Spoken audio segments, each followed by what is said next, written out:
हरे कृष्णा। भगवान श्री कृष्ण गीता में कहते हैं, परित्रणाय साधूनां विनाशाय च दुष्कृतां धर्म संस्थापनार्थाय संभवामि युगे युगे। भगवान कृष्ण बताते हैं कि भक्तों की रक्षा करने के लिए और असुरों का नाश करने के लिए वो हर युग में अवतरित होते हैं। आज से 5000 वर्ष पूर्व इस संसार में दानवों राजाओं की संख्या बढ़ गई थी। ये सब ऐसे राजा थे जो असुर थे। ये राजा अनेक प्रकार का उपद्रव मचाते। इन उपद्रवों से परेशान होकर पृथ्वी की अधिष्ठात्री देवी भूमि एक गौ के रूप में आकर आंखों में आंसुओं के साथ ब्रह्मा जी के पास गई।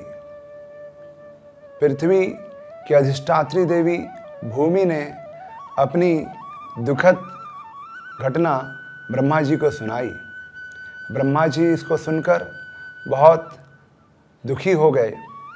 उसी क्षण ब्रह्मा जी अन्य सभी देवी देवताओं के साथ जैसे शिव जी और भूमि देवी के साथ क्षीर सागर की ओर चल पड़े। इस संसार में भगवान विष्णु श्वेत द्वीप में निवास करते हैं। श्वेत द्वीप में क्षीर सागर है जो दूध का सागर है।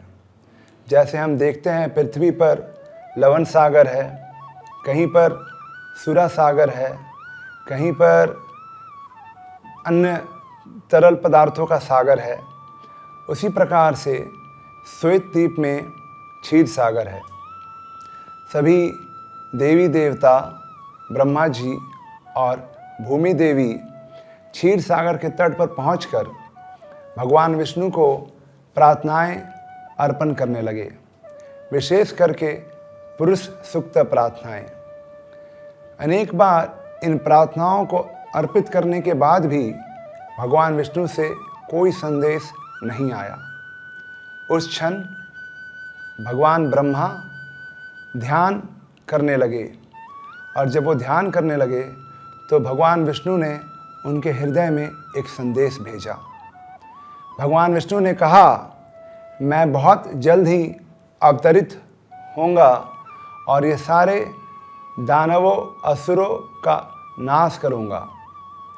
मैं सभी देवी देवताओं को आज्ञा देता हूँ कि वो यदुवंश में जन्म लें और अन्य पवित्र परिवारों में जन्म लेकर पृथ्वी में अवतरित हों।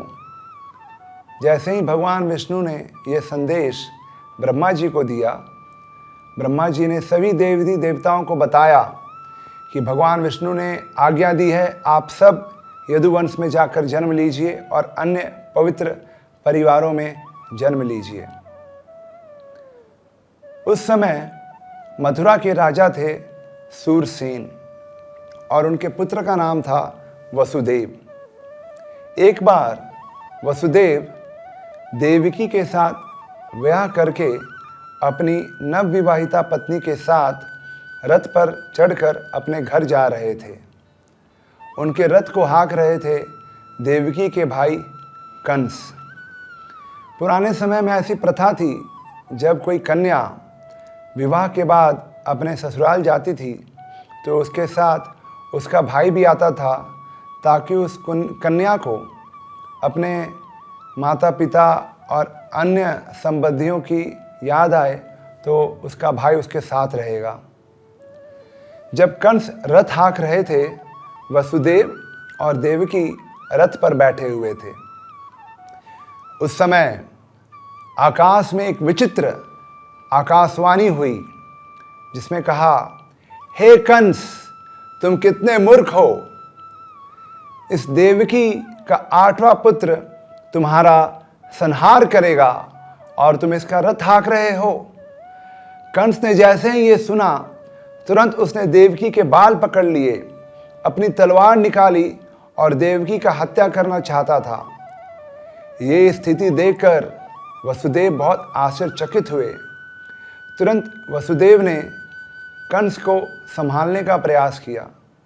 वसुदेव ने अनेक प्रकार के सदुपदेश कंस को दिए और अनेक तर्क वितर्क द्वारा कंस को समझाने का प्रयास किया। वसुदेव ने कहा, जैसे ही हम जन्म लेते हैं वैसे ही हमारी मृत्यु भी निर्धारित हो जाती है। जिसका जन्म हुआ है उसका मृत्यु तो निश्चित होना है।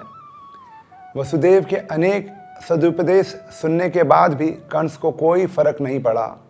कंस बहुत बड़ा आसुरी राजा था।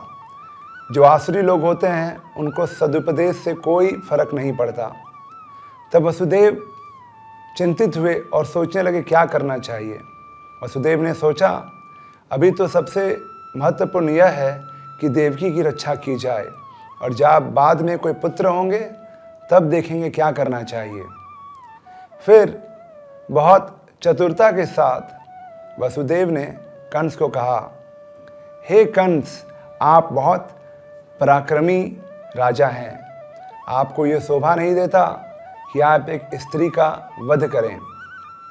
ये आपके सम्मान के लिए ठीक नहीं है।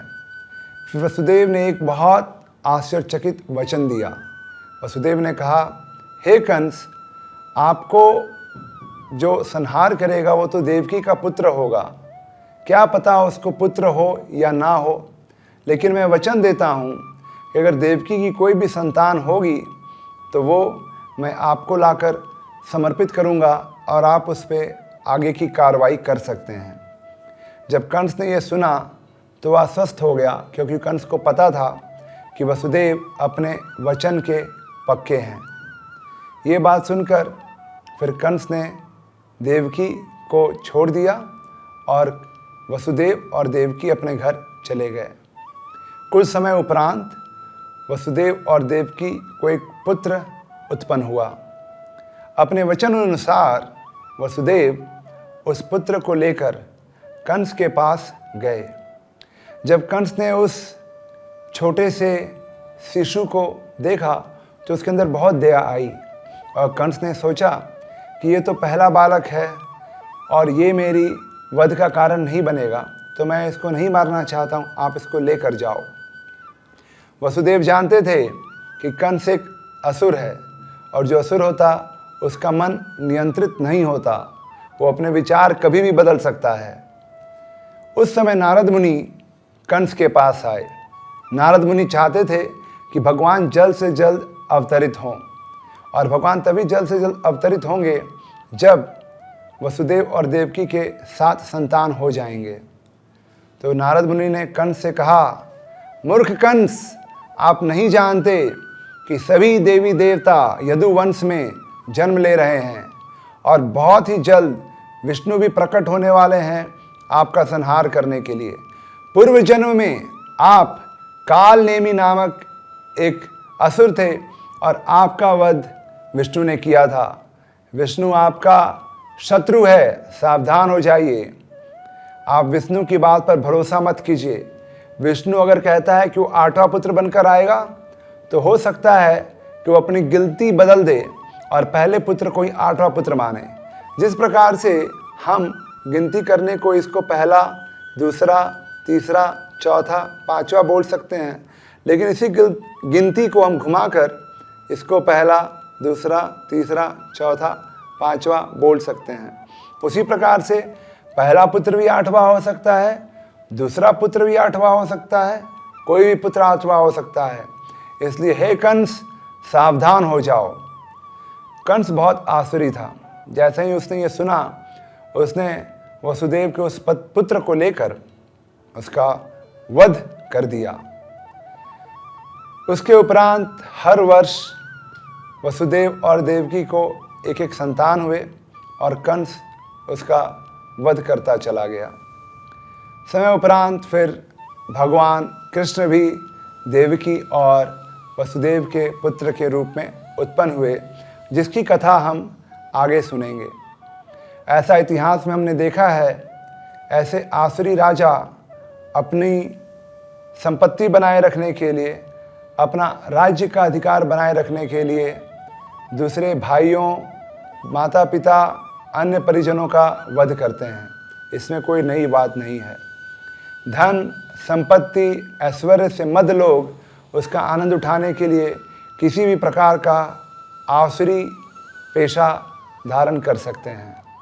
हमें चाहिए कि हम गीता भागवत में दिए हुए ज्ञान को ध्यानपूर्वक समझें और उसको अपने जीवन में अपनाएं और उसका पालन करके अपना ये जीवन सार्थक बनाएं। किस प्रकार भगवान कृष्ण का जन्म हुआ और उन्होंने क्या क्या लीलाएं की, हम आगे के कथाओं में इसको भी सुनेंगे। हरे कृष्णा। आप सबका बहुत बहुत धन्यवाद।